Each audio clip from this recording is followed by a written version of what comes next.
خدا پاک ہے، پاکیزگی اسے محبوب ہے، کریم ہے، کرم کو پسند کرتا ہے، سخی ہے اور سخاوت کو پسند کرتا ہے۔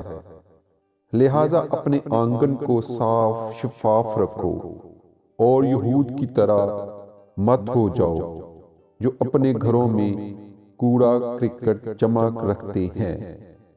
ابن ابی شیبہ نے بیان کیا ہے کہ نبی کریم صلی اللہ علیہ وآلہ وسلم کے پاس ایک سکہ نامی خوشبو تھی جس کو آپ استعمال کرتے تھے۔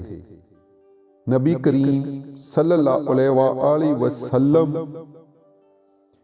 فرماتے ہیں کہ ہر مسلمان پر اللہ کا ایک حق ہے کہ وہ ہر ہفتے غسل کرے اور اگر اسے خوشبو میسر ہو تو وہ لگائے۔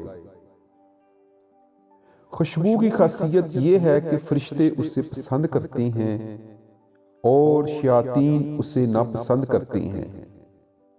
شیاطین کو سب سے زیادہ محبوب اور ناپسندیدہ بدبو ہے اور پاکیزہ روحیں عمدہ خوشبو کو محبوب رکھتی ہیں اور ناپاک اور خبیث روحوں کو گندگی اور بدبو سے آسودگی ہوتی ہے، اور ہر روح اپنے ذوق کے مناسب چیز کی طرف مائل ہوتی ہے، چنانچہ گندگیاں اور خبائث گندے لوگوں کے لیے ہیں اور وہ گندگیوں ہی کو محبوب رکھتے ہیں۔ پاکیزگی پاکیزہ لوگوں کے لیے ہے اور یہ لوگ عمدہ اور پاکیزہ چیزوں کو پسند کرتے ہیں۔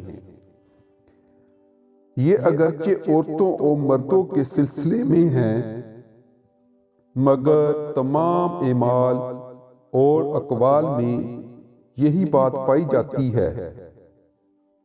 کھانے اور پینے کی چیزوں اور خوشبو اور بدبو میں یہی قانون جاری ہے۔